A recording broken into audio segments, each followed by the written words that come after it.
Hello guys, today we're looking at the Cull Obsidian Wave Black Widow figure. This figure comes included in the Marvel Legends 6-inch line and comes with the Cull Obsidian torso piece, which is the largest piece, and I'll be displaying that right over here. So, now onto the figure itself. This figure is very, very good. This figure is one you definitely do not want to pass up in the wave.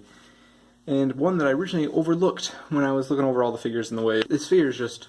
They fixed a lot of things that were wrong with the last Widow and made them right in this one. First off, we have a good accessory count. She comes with both the batons, two little, I want to call them tasers. I'm not sure what they actually call them in the film, but they appear to be tasers.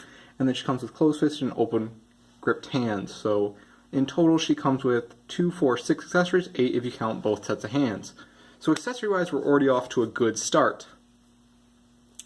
Now onto the figure itself.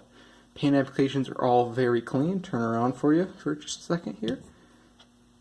And the sculpt is also very clean. And I know a lot of people speculated, well, is this the same body as the original release Black Widow? And I'll get to that in just a second here. First, we'll take these out of her hand. I'll show you the accessory in just a second. But first, I want to cover up this.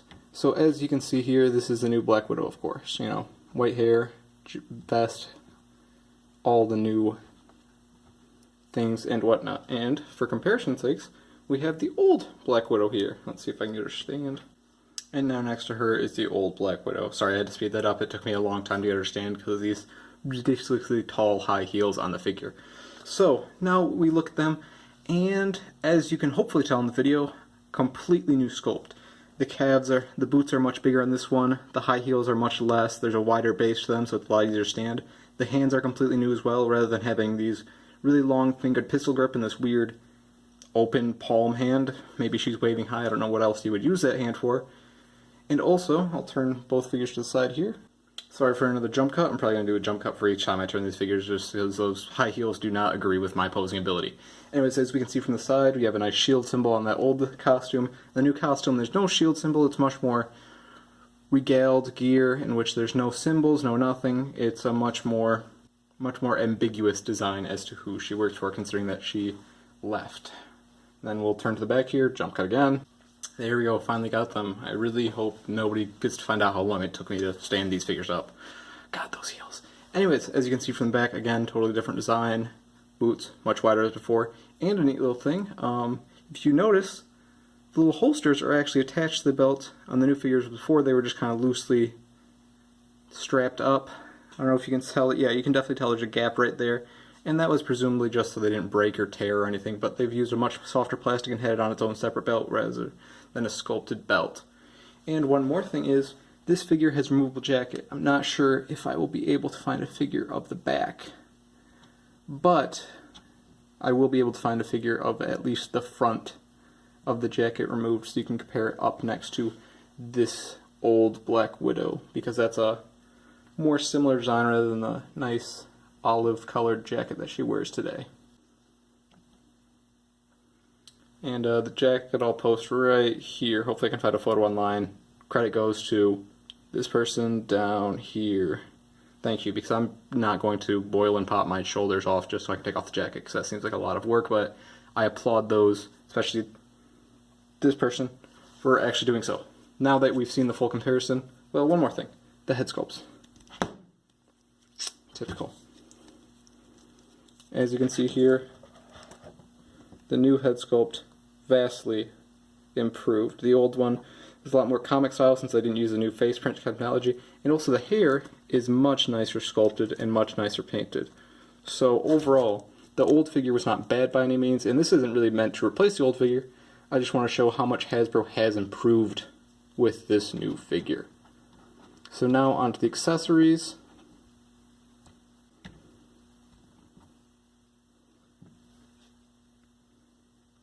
This figure comes again with the 6 accessories. She comes with these nice batons, which are slightly warped, but that's not too big of a deal.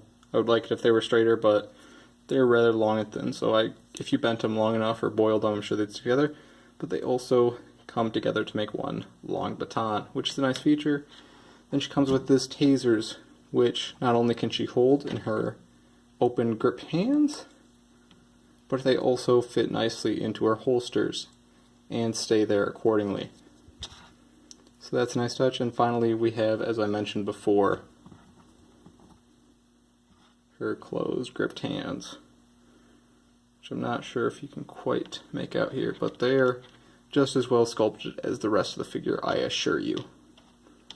So yeah, overall great figure, comes with all the articulation you've come to expect, though the torso articulation is kind of limited due to the jacket. As you can see, you can't rock her back and forth all that much.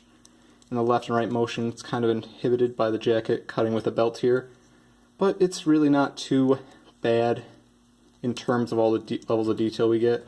She comes with rocker ankles, ball jointed wrists on both sets, and all the other articulation that you'd expect. She also has double jointed knees, but not double jointed elbows, since apparently Hasbro doesn't think girls need double jointed elbows. It's just a thing that they don't do. I don't know why. Again, I'm not Hasbro, but I sure would like to ask them a lot of questions. Originally I was going to give this figure a 9 out of 10, but when thinking about it, I don't really know what I would diss on it.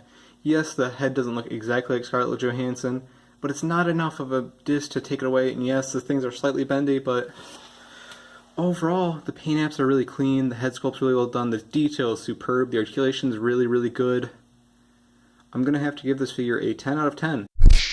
Now, in maybe a year or two, other figures may be blowing away, but as of release, this figure is a 10 out of 10, and probably the best figure in the wave. It's a beautiful figure, really well done. I really don't have any huge qualms with it. It's really the perfect Infinity War Black Widow. So if you see this one, I would 100% pick it up. Doesn't matter if you get the Build-A-Figure piece or not. It's just a really good figure.